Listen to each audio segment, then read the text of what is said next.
único que é digno de receber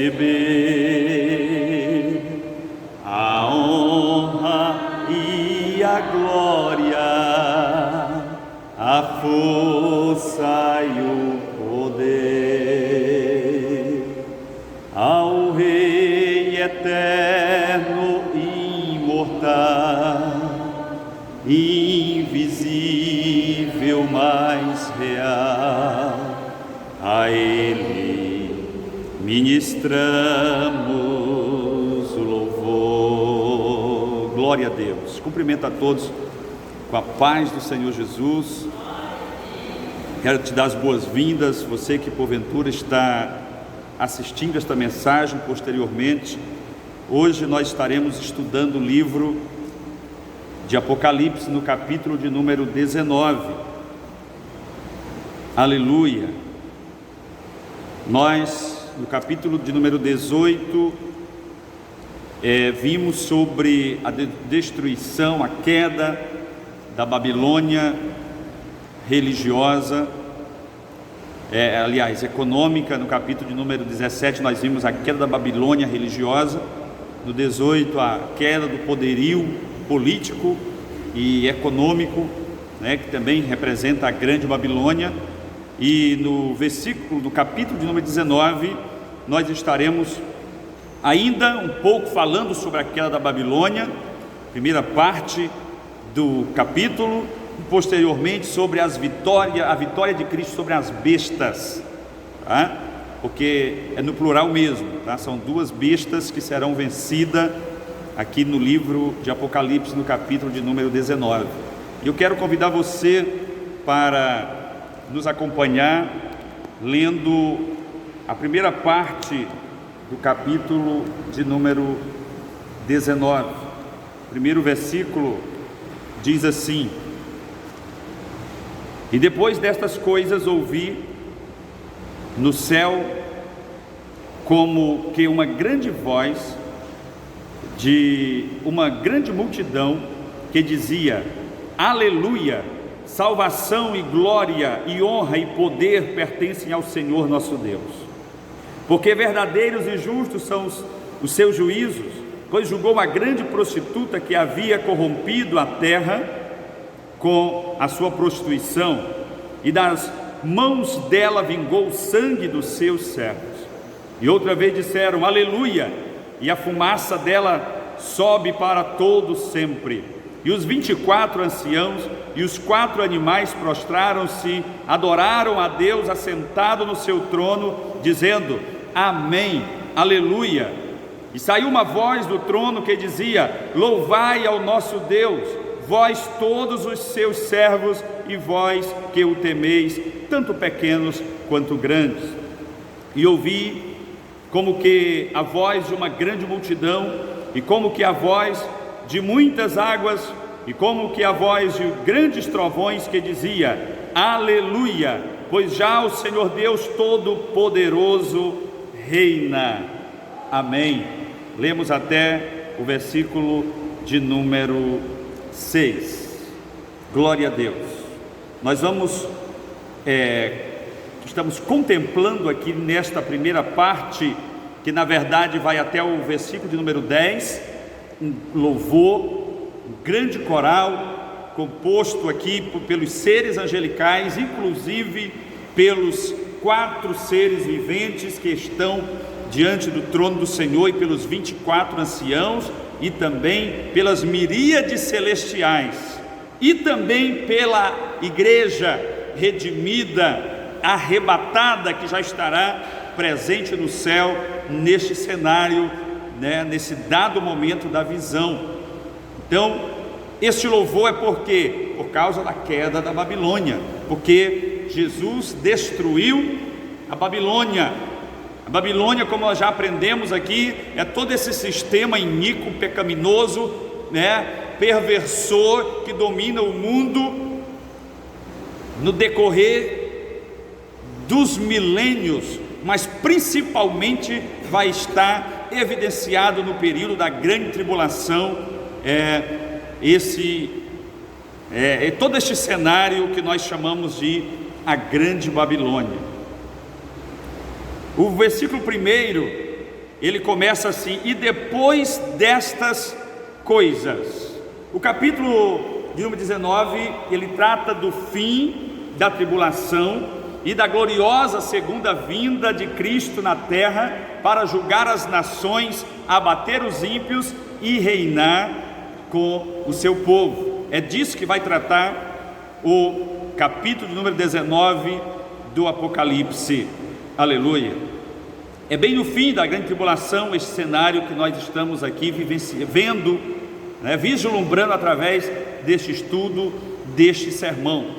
E observe que logo no versículo 1 nós vamos encontrar uma palavra que é muito utilizada nos nossos cultos, na adoração, através do povo de Deus, que é a expressão aleluia. Esta expressão ela acontece 4 vezes no Novo Testamento, e todas as 4 vezes no capítulo 19 de Apocalipse. E a primeira é no versículo 1, aonde o texto diz, e depois ouvi no céu como uma grande voz, de uma grande multidão, que dizia: aleluia, salvação e glória e honra e poder pertencem ao Senhor nosso Deus. Então, esta palavra, esta expressão, ela faz parte do coro celestial ali da grande vitória de Cristo contra os seus inimigos. Nós encontramos a palavra aleluia também no versículo 3, no versículo 4 e no versículo 6. Por isso eu fiz questão de ler até o versículo 6, para que você contemple aí a expressão aleluia. E ainda no versículo 5 nós temos um aleluia expressado de uma outra forma, porque temos aqui um louvai ao nosso Deus. E a palavra aleluia, ela é uma derivação de 2 palavras hebraicas que significa louvai ao Senhor, louvai a Deus, ou louvado seja Deus.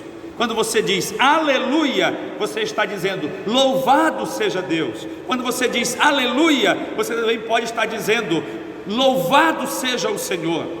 Você também pode estar dizendo louvai ao Senhor. Então, aleluia significa estas expressões de adoração, de louvor ao Deus Todo-Poderoso. Glória a Jesus. Louvai ao Senhor, Aqui os salvos no céu, eles louvam ao Senhor, por quê? Porque o Senhor julgou o mundo e vingou aqueles que o mundo fez sofrer, e ainda porque Cristo está voltando à terra, literalmente, para reinar. Então é um grande louvor. Esse louvor ele é tanto pela vitória de Cristo contra o sistema mundano, a vitória definitiva, a destruição definitiva desse sistema mundano, e também porque Ele está vingando o sangue dos seus servos, dos profetas, dos santos que já morreram e daqueles que ainda morrerão no período da grande tribulação, por causa dessa opressão desse sistema maligno. Então será uma vingança. Deus, o próprio Cristo, vai estar vingando o sangue destas pessoas. E terceiro motivo deste grande louvor, deste grande coro celestial, é que Jesus está chegando definitivamente na terra, para ficar, para reinar, para estabelecer o reinado milenial de Cristo na terra. Louvado seja o nome do Senhor.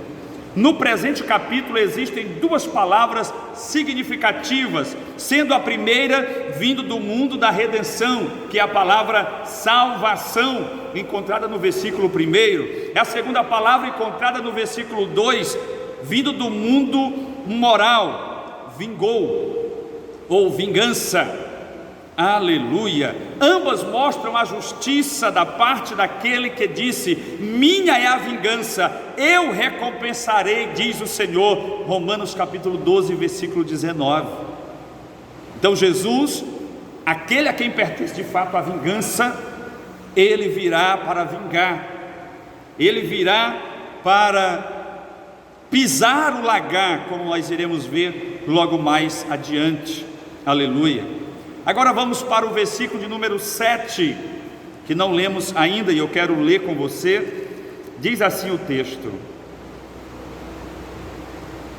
regozijemo-nos e alegremo-nos e demos-lhe glória, porque vindas são as bodas do Cordeiro e já a sua esposa se aprontou. Ou seja, a esposa está preparada.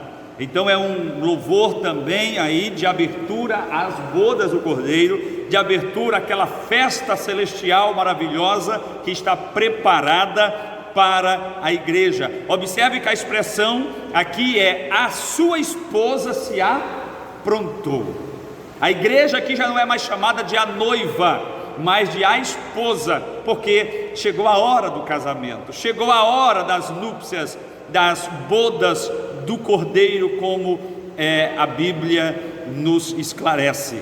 Na cronologia do capítulo 19, vemos a noiva, a igreja, já no céu, antes do retorno de Cristo à terra no final da tribulação. Para aqueles que acreditam no pós-tribulacionismo, aqui está o esclarecimento para a sua dúvida. A igreja, ela já estará com Cristo, ela já estará no céu, a sua noiva já vai estar pronta, aleluia. Não tem como a igreja estar pronta, a noiva está totalmente preparada se ela não estiver nos céus. Você vai observar que ali ela já estará com vestes de linho branco, de linho puro, diante do Senhor. A noiva está totalmente preparada no céu para as bodas do Cordeiro. Logo, a igreja já deve ter sido arrebatada, achando-se no céu, neste cenário que nós estamos vendo. A noiva no céu está vestida com a justiça dos santos, seus atos de retidão. Para os atos de retidão dos santos serem completos, eles precisam estar nos céus, libertos de toda a impureza e de toda a pressão deste mundo iníquo em que nós vivemos. O texto é bem claro em nos afirmar.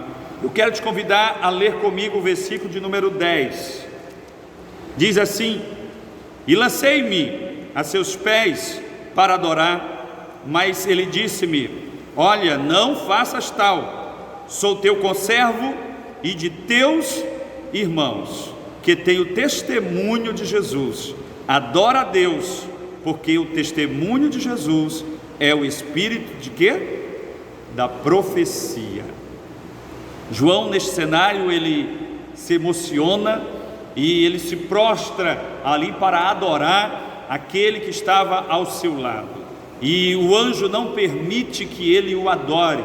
Para aqueles que defendem a adoração dos anjos, como os gnósticos, por exemplo, na época da igreja primitiva, que foi um problema sério para os apóstolos administrarem, vários livros, vários escritos apostólicos foi justamente para combater esta heresia sobre a adoração angelical.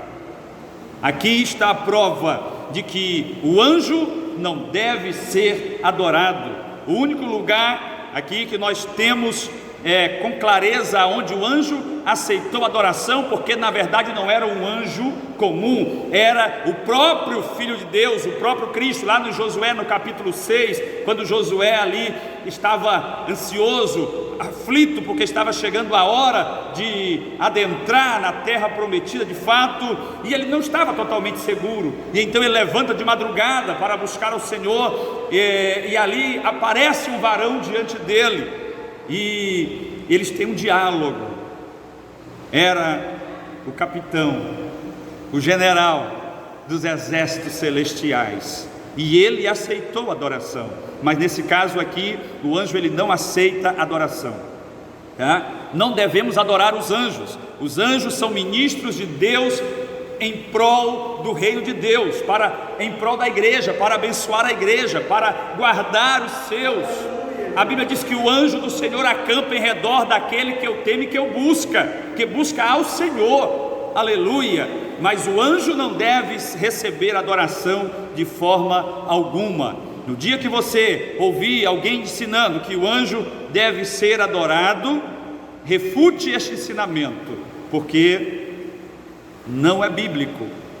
E tem uma outra expressão aqui interessante neste versículo, é que explica que o testemunho de Jesus é o espírito da profecia ou de profecia.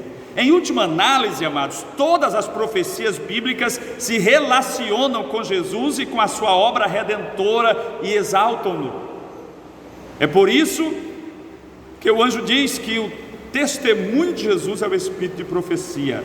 Ele está reforçando aqui que todas as escrituras sagradas testemunham a favor do Senhor, testemunham em prol do Senhor e exaltam ao Senhor. Aleluia. Vamos ao versículo 11. João vê o céu aberto no versículo 11. E eis um cavalo branco, o que estava sentado sobre ele se chama Fiel e Verdadeiro, e julga com justiça. João vê o céu aberto neste momento. João está diante de um cenário maravilhoso. Aleluia. É o maior cenário que esta terra já pôde contemplar, cenário de glória, quando aquele cenário onde João vê o céu se abrindo, ou o céu aberto, porque o céu se abre naquele momento para dar notoriedade àquele que é o Rei do universo, aquele que é o Senhor dos senhores, aquele que é o Rei dos reis, aquele que domina todas as nações da terra, aquele que tem poder, que certa vez disse para os seus apóstolos: todo o poder é me dado no céu e na terra. E nesta hora ele vai se revelar exatamente com todo este poder e com toda esta glória. Aleluia. João vê o céu aberto. Este versículo narra o começo da segunda vinda de Jesus à terra como Rei dos reis e Senhor dos senhores. Ele vem do céu como Messias vencedor para estabelecer a verdade e a justiça, conforme narra o Salmo 96 e versículo 12, que diz assim: aleluia, ante a face do Senhor, porque vem a julgar a terra, julgará o mundo com justiça e os povos com a sua verdade. Jesus virá, amados, com este cetro. Jesus virá com esta finalidade: julgar as nações e aniquilar o mal. É esse o evento que os fiéis de todas as gerações aguardam: abrir os céus e o Senhor vir literalmente e colocar as plantas dos seus pés sobre a terra, sobre o Monte das Oliveiras. Nós já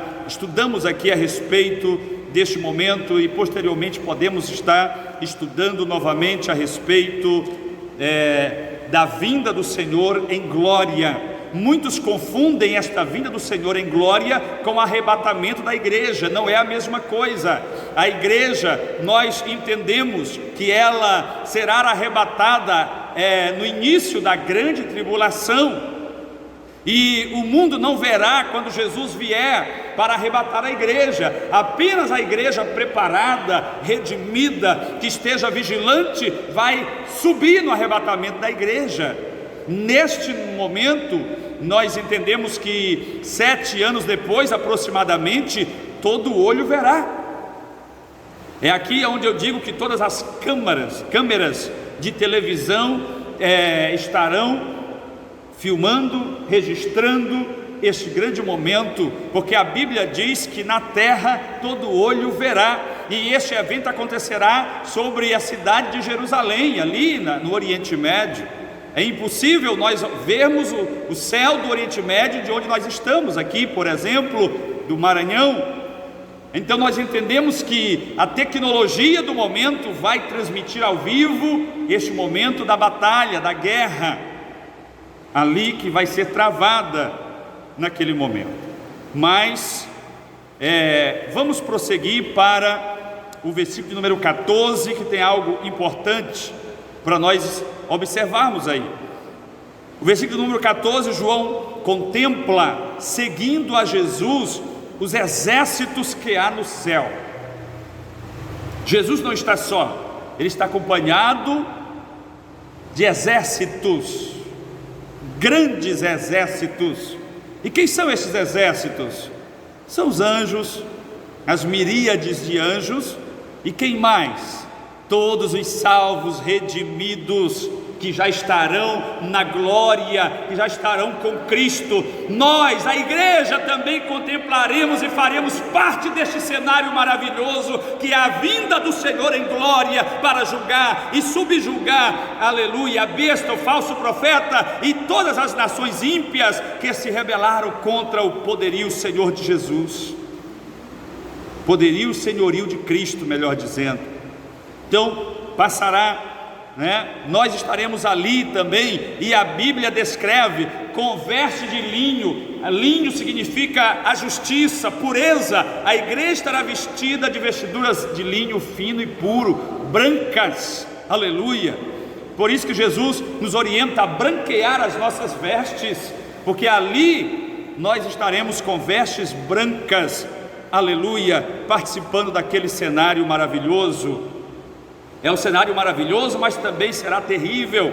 Será o cenário mais terrível de se ver na face da terra, o que se começa aqui no versículo de número 11. E observe no versículo número 15, que Jesus ele virá com a finalidade para ferir as nações. Jesus, lá em Mateus, ele vem com o objetivo de ganhar as nações. Ele vem com o objetivo de pagar o preço da salvação pela humanidade. Aqui em Apocalipse capítulo 19, Jesus vem como vingador do pecado, como vingador do sangue dos seus fiéis, dos seus santos. E ele virá para ferir, para matar, para aniquilar as nações ímpias da terra. Quando Cristo voltar à terra, castigará as nações ímpias que se rebelaram contra ele. Ele regerá com vara de ferro. Esse reger com vara de ferro aqui, amado, significa destruir as nações, pisar o lagar. Essa expressão também nós encontramos aqui, indica quão terrível é este julgamento. O lagar é um cenário até hoje conhecido, mas era mais praticado nos antigos tempos, aonde se esmagava as uvas com os próprios pés. E aquele que esmagava as uvas, ao estourar a uva, claro que ela espirrava o seu caldo nas vestes das pessoas e ficava salpicado como que de sangue ali. É por isso que João usa essa expressão, esse comparativo, para explicar o que vai acontecer ali na batalha do Armagedon. Jesus pisará o lagar, mas esse lagar não será de uvas, serão os exércitos do anticristo, os exércitos da besta, que estarão ali para fazer guerra contra o Senhor e contra o seu povo, o povo de Israel, neste cenário. E ainda neste versículo, nós encontramos aqui a expressão do furor da ira do Deus Todo-Poderoso. Essa é uma séria advertência, amados, da aversão de Deus pelo pecado. A ideia humanista de que Jesus faz vista grossa ao pecado e à imoralidade por causa do seu grande amor, não tem lugar aqui no capítulo 19 deste livro.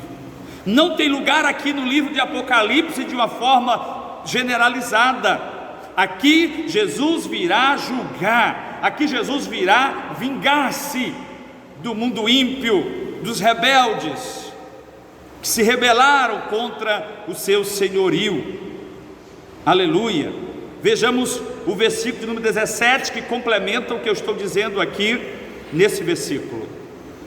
O 17, ele está escrito assim: e vi um anjo que estava no sol, e clamou com grande voz, dizendo a todas as aves que voam pelo meio do céu: vinde e ajuntai-vos à ceia do grande Deus. Observe que Deus convida as aves do céu para uma grande ceia. É uma ceia sinistra, mas ela é chamada de a grande ceia do Deus Todo-Poderoso. Por que que é a grande ceia do Deus Todo-Poderoso? Porque Deus irá servir uma grande ceia, a maior ceia que as aves de rapina já tiveram na face da terra. Porque os cadáveres daqueles que tombarão diante de Cristo não serão enterrados, não serão sepultados, e eles encherão a face da terra. E será necessário uma grande multidão, um grande exército de aves de rapina para devorar aqueles cadáveres que tombarão, que cairão ali diante do Todo-Poderoso.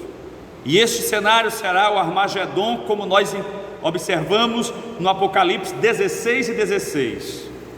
Este local da ceia, ou local do lagar, aonde Jesus pisará as nações, chama-se Armagedon.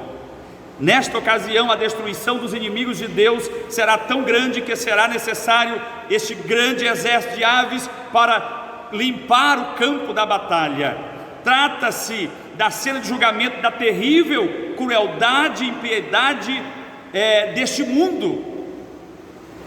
As pessoas às vezes duvidam deste julgamento porque servimos a um Deus amoroso. Só se lembram de João 3,16, porque Deus amou o mundo de tal maneira.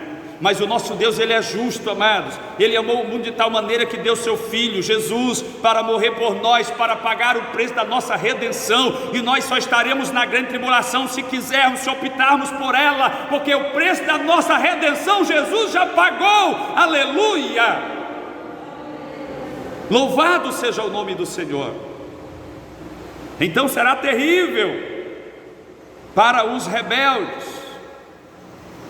para aqueles que sofrerão esse grande castigo.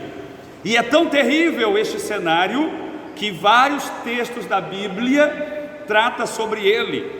Somente no Apocalipse nós temos várias citações, como no capítulo 14, do versículo 14 ao 20. Você pode parar esse texto, você que está esse vídeo, que está assistindo através do vídeo, e ler as referências. Você que está aqui ao vivo pode anotar e consultar depois para não perder o raciocínio. Apocalipse 14, do 14 ao 20, fala desta grande ceia, ou deste grande momento, ou desta grande batalha. Também o capítulo 19, do 13 ao 16, que nós acabamos de estudar. Do capítulo 17, versículo 14, ainda nos profetas, como Jeremias 51, do versículo 27 ao 36, Ezequiel, capítulo 39, do versículo de número 17 ao 20, ainda Joel, capítulo 3, do versículo 9 ao 15, Sofonias, capítulo 3, versículo 8, Zacarias, capítulo 14, do versículo 2 ao 6. É terrível, mas Deus não vai pegar ninguém de surpresa. Está advertido tanto através dos profetas, como também através do profeta João, no livro do Apocalipse, do evangelista João. Deus não vai pegar ninguém de surpresa, porém Ele também não perdoará. Ele não retirará a sua mão da vingança nesse período. Hoje o perdão, ele é ilimitado, enquanto tivermos o tempo da graça. Aleluia. A expressão que Jesus usou para Pedro, dizendo não só 7, mas 70 vezes 7, você pode perdoar Pedro. Ela dá uma ideia de infinitude. Não são apenas 490 vezes que devemos perdoar, mas infinitamente mais naquele período. O perdão terá cessado, a graça terá cessada, e virá apenas juízo, virá apenas morte, destruição, aniquilamento dos ímpios. O versículo 19, eu quero ler com você, acompanhe comigo. Versículo número 19 diz assim: e vi a besta e os reis da terra e os seus exércitos reunidos. Quem é a besta, amados? O anticristo, o falso. a besta e os reis da terra e os seus exércitos reunidos para fazerem guerra àquele que estava sentado sobre o cavalo e ao seu exército. Quem estava sentado sobre o cavalo? Nós não tivemos como comentar todos os versículos aí, mas é aquele que João viu lá no versículo 10. Um assentado sobre um cavalo, aleluia, e o seu nome chama-se Fiel e Verdadeiro. No próximo versículo ele também chama de a palavra de Deus, o seu nome. Então o inimigo ele virá para fazer guerra. Deus permitirá que agentes demoníacos eles reúnam as tropas das nações na região do Armagedon como parte dos preparativos para esta grande ceia. Um espírito imundo, um espírito demoníaco, ele incentivará os reis da terra, as nações da terra, para enviar os seus exércitos. E ali os exércitos da terra estarão concentrados naquela grande planície que nós já descrevemos em estudos de capítulos anteriores, para esta batalha, para a grande batalha. E eles irão para aquele local, acreditando ser capaz de vencer aquele que estará sentado no cavalo branco. Por que eles irão acreditando? Porque eles terão sido enganados pelo falso profeta, aquele que a Bíblia descreve, que fará grandes sinais e maravilhas, e enganarão as pessoas, e farão com que essas pessoas sejam ludibriadas a acreditar na besta. Então, eles estarão ali naquele momento, mas aquele conflito, aquela batalha não durará muito tempo, porque o anticristo será destruído juntamente com todos os seus ímpios. Do versículo 19 ao 21, aqui desse texto, nós vamos encontrar a destruição do anticristo e dos seus exércitos. Eles serão destruídos. Segundo, o julgamento divino não abrange apenas o exército ali reunido, mas o mundo inteiro. Os ímpios do mundo inteiro serão destruídos pela espada que sairá da boca de Deus. Aquele cavaleiro do cavalo branco do versículo 10, ele terá uma grande espada saindo da sua boca. Essa grande espada, ela simboliza o poder da palavra. Aleluia, e Jesus ele é chamado de a palavra de Deus. Então, amados, todo o poder do universo estará concentrado ali naquele cavaleiro, naquele momento. E haverá uma grande mortandade por uma simples palavra do mestre, né? Ele destruirá todos os exércitos iníquos da terra. Por que, pastor? Todas as nações iníquas da terra, porque num só momento Jesus irá destruir. Nós encontramos um texto correlato em Jeremias capítulo 25, do versículo 29 ao versículo de número 33, mas devido à exiguidade do tempo eu quero ler apenas o 33, que diz assim: e serão os mortos do Senhor naquele dia, desde uma extremidade da terra até a outra, não serão pranteados nem recolhidos em sepulcros, mas serão por esterco sobre a face da terra. Mas você pode ler Jeremias capítulo 25, do 29 ao 33, que irá detalhar também como irá acontecer este grande embate, esta grande batalha bélica aqui do anticristo com Jesus. Só que Jesus, na verdade, ele não vai precisar guerrear, ele não vai precisar atirar, lançar espada, lanças, porque a sua arma estará na sua boca, aleluia, com a sua palavra. Essa, como eu disse, a aguda espada é a palavra que será lançada através do cavaleiro, do cavalo branco. Ali, naquele momento, ele vai destruir não só o exército que estará na grande planície do Armagedon, mas também todos os ímpios da terra, como você comprova aqui em Jeremias 25 e 33. O versículo 20 fala do falso profeta que fez os sinais, e eu já falei, mas eu quero detalhar melhor. João volta a descrever o falso profeta e a sua religião com uma só característica. Que característica é essa, pastor? Ele enganava a muitos operando sinais, maravilhas e milagres. Era isso que o anticristo fazia.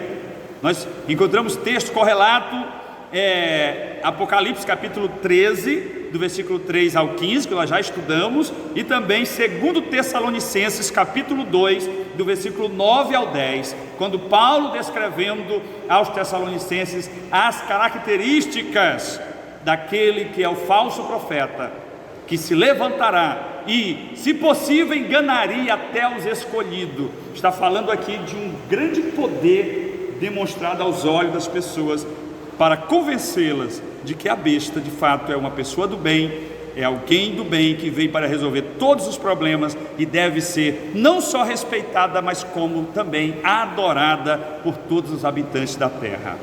A conclusão é óbvia, irmãos: não devemos avaliar o ministério de alguém somente por haver sucesso e milagres. Vamos falar um pouquinho da nossa geração, da nossa realidade aqui. Às vezes a gente fica empolgado pelo ministério de alguém que tem milagres, o ministério de alguém que tem sucesso, de alguém que desponta, às vezes como uma grande personalidade no meio cristão, no meio evangélico. Mas devemos ter cuidado, não devemos nos enganar, porque, como nós estamos vendo aqui, o inimigo também tem a sua astúcia. O falso profeta, o espírito do falso profeta já está solto por aí.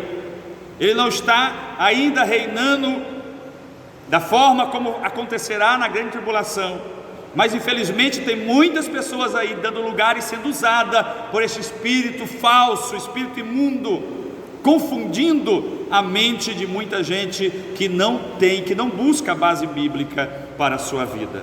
Devemos ter muito cuidado. Vamos ao versículo de número 21, o último versículo deste capítulo, e este versículo, ele afirma aí que os demais foram mortos com a espada que saía da boca do que estava sentado sobre o cavalo, e todas as aves se fartaram das suas carnes. Aqui literalmente é o acontecimento da batalha do Armagedon, que nós estamos falando desde o capítulo 14, Aqui é a conclusão, onde culmina, aonde é realizado tudo. Os seguidores da besta também não sairão ilesos desta batalha. A besta será destruída, será lançada no lago de fogo juntamente com o falso profeta. É por isso que são as duas bestas. A besta, o anticristo, é uma besta, o falso profeta é a outra besta, como nós já observamos nos capítulos anteriores. E essas duas bestas serão vencidas e serão lançadas juntas no lago de fogo, e as pessoas, os seus seguidores, serão mortos. Não serão lançados ainda no lago de fogo, mas serão mortos. Todos serão destruídos através da espada que sairá da boca de Cristo, como eu já falei. Só para nós reforçarmos aqui o aprendizado deste capítulo, eu gostaria de reforçar 3 acontecimentos aqui importantes. Primeiro, a meretriz caiu e a noiva chegou ao casamento. Caiu a grande Babilônia, o louvor ali pela queda da Babilônia, abrindo esse texto, e posteriormente pela noiva que chegou ao casamento, chegou no tempo certo, não se atrasou e está perfeitamente preparada para as bodas. Segundo, as bestas que atormentavam os homens foram lançadas no eterno lago de fogo, que arde com fogo e enxofre. E agora, terceiro, falta ainda apenas um dos inimigos do povo de Deus para ser destruído, e sobre ele nós estudaremos no próximo capítulo. Eu quero convidar você para estar conosco no próximo capítulo, capítulo 20, aonde nós iremos verificar o destino do dragão, a antiga serpente, o que acontecerá com ela.